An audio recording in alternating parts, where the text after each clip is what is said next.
Parle, Seigneur, ton serviteur écoute. C'est la réponse du jeune Samuel à l'appel qu'il entend pour la 3e fois.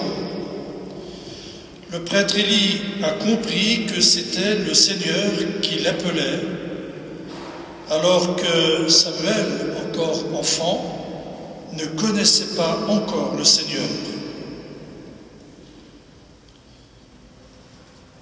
Souvent dans la Bible, le Seigneur s'adresse aux enfants, et Jésus lui-même dans l'Évangile nous invite à être comme des enfants.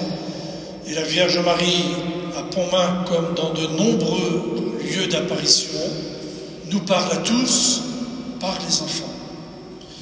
D'où l'invitation que je vous ai adressée à vous, les enfants, au début de la première lecture, car en la lisant, je pensais à vous.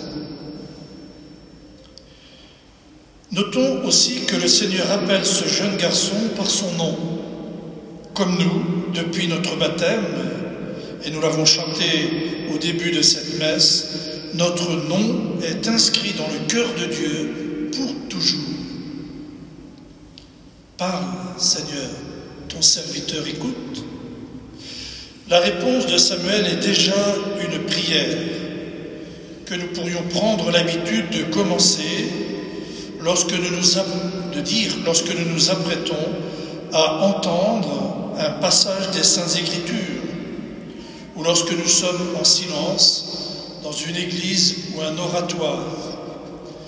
C'est le Seigneur qui nous accueille, il est là pour nous et nous sommes là devant lui pour écouter ce qu'il veut nous dire, même si nous avons aussi des choses à lui dire ou à lui demander. Parle, Seigneur, ton serviteur écoute. La prière, c'est donc aussi un temps d'écoute et pas seulement des paroles à dire. Lorsque les parents ou grands-parents ou les catéchismes initient les enfants à la prière, ils les invitent à se mettre à l'écoute du Seigneur qui parle dans le silence du cœur. Il faut apprendre le silence avant d'apprendre à prier. C'est d'ailleurs tout aussi vrai pour nous adultes lorsque nous voulons prier ou accueillir la parole de Dieu ou entendre son appel. Il est vrai en effet que le tourbillon de la vie et le bruit ne favorisent pas toujours cette écoute. Nous en sommes tous là. Alors n'hésitons pas à nous mettre ou à nous remettre à l'école de Jésus pour apprendre à prier dans le silence. Lui se retirait seul à l'écart pour prier son Père. À chacun de voir et de trouver les lieux qui favorisent le recueillement et la prière personnelle, ou bien sûr dans le cadre de la communauté. Dans la 2e lecture, l'apôtre Paul écrit aux chrétiens de Corinthe pour dénoncer les abus et les scandales qui existent dans la communauté. Ce qui s'y passe est inacceptable pour ceux qui ont entendu l'appel du Seigneur. Le pape François l'a rappelé de nouveau lors de la fête des mages, venus se prosterner pour adorer l'enfant Jésus à Bethléem. L'être humain a besoin, oui, d'adorer, mais s'il n'adore pas Dieu, il adorera les idoles. Il l'avait déjà dit plusieurs fois, et même dès le début de son pontificat, celui qui ne prie pas Dieu prie le diable. D'où l'importance fondamentale de la prière, car même comme chrétiens, nous le savons bien, nous sommes soumis à toutes sortes de tentations. Celui qui ne prie pas prie le diable. Dans l'Évangile, Jésus nous parle, lui aussi. Ce n'est plus une voix sans visage, puisque Jean le Baptiste, en le désignant comme l'agneau de Dieu à 2 de ses disciples, nous révèle l'identité de Jésus. L'agneau fragile, doux et sans défense, annoncé par le prophète Isaïe.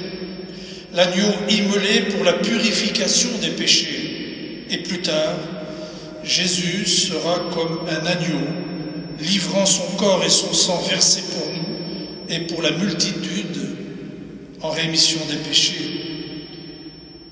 selon les paroles que nous entendons à chaque messe, à la consécration, lorsque le prêtre invite les fidèles à la communion, vous y serez attentifs tout à l'heure, voici l'agneau de Dieu qui enlève les péchés du monde, d'où l'importance de la messe en direct et non pas en différé sur les écrans, sauf pour ceux qui ne peuvent faire autrement, bien entendu.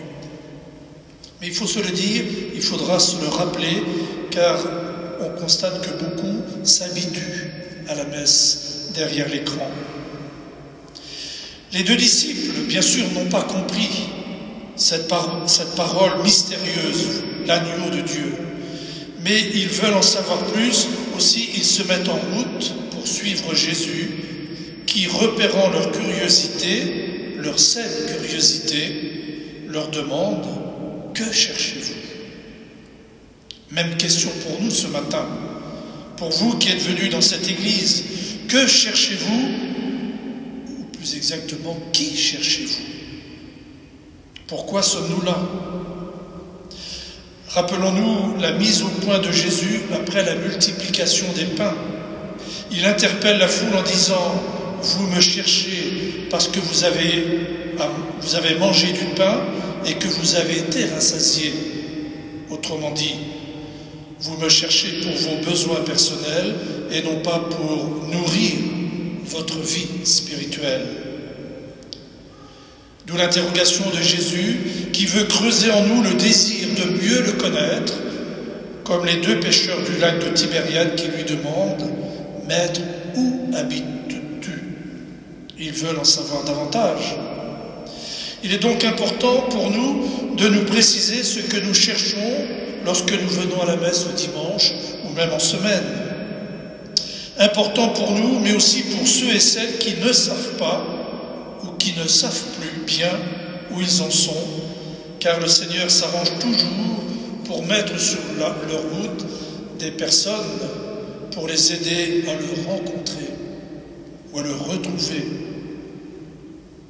Ils sont nombreux en effet, surtout dans notre actualité pandémique marquée par de nombreuses peurs et inquiétudes face à l'avenir. Ils ont besoin de nous entendre dire ce que nous cherchons lorsque nous venons à la messe. Nous l'avons d'ailleurs manifesté en demandant le retour de la messe. Bravo à ceux qui ont pu être là. Comme les deux disciples qui cherchent à connaître Jésus, « Maître, où demeures-tu » accueillons pour nous ce matin son invitation. Venez et vous verrez. Comme les disciples, il nous faut en effet demeurer avec Jésus et passer du temps avec lui en nous mettant à l'écoute de ce qu'il attend de nous, de chacun de nous. Comme pour le jeune Samuel, qui, sur le conseil du prêtre Élie, se rend disponible à l'appel de Dieu, faisons nôtre sa demande. Parle, Seigneur, ton serviteur écoute.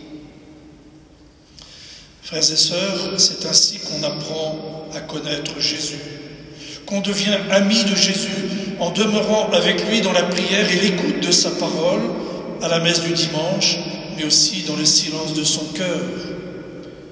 Et je pense, en vous disant cela, aux catéchumènes de notre paroisse, une bonne dizaine qui ont demandé à recevoir les sacrements de l'initiation chrétienne, baptême, confirmation et Eucharistie, et une petite dizaine également qui ont demandé à recevoir la communion et la confirmation. Nous les portons dans notre prière, nous les accueillerons dans 15 jours, le 31 janvier, pour l'entrée en catéchuménat.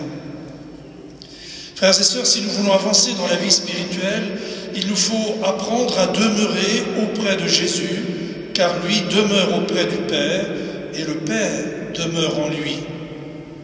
C'est une véritable communion de vie et d'amour entre Jésus et son Père, dans laquelle l'Esprit Saint nous introduit par la prière.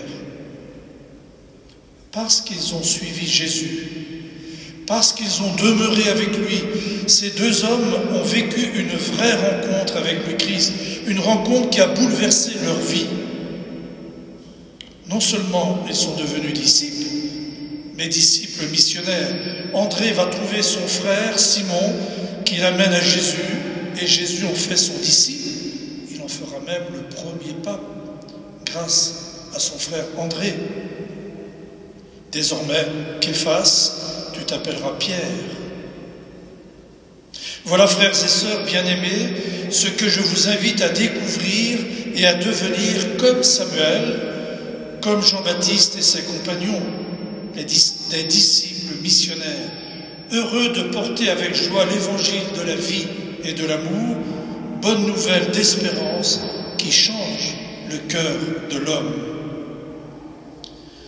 Vous êtes là ce matin, vous avez répondu à l'invitation du Seigneur qui vient demeurer en nous, en son Eucharistie, pour que nous puissions demeurer avec lui.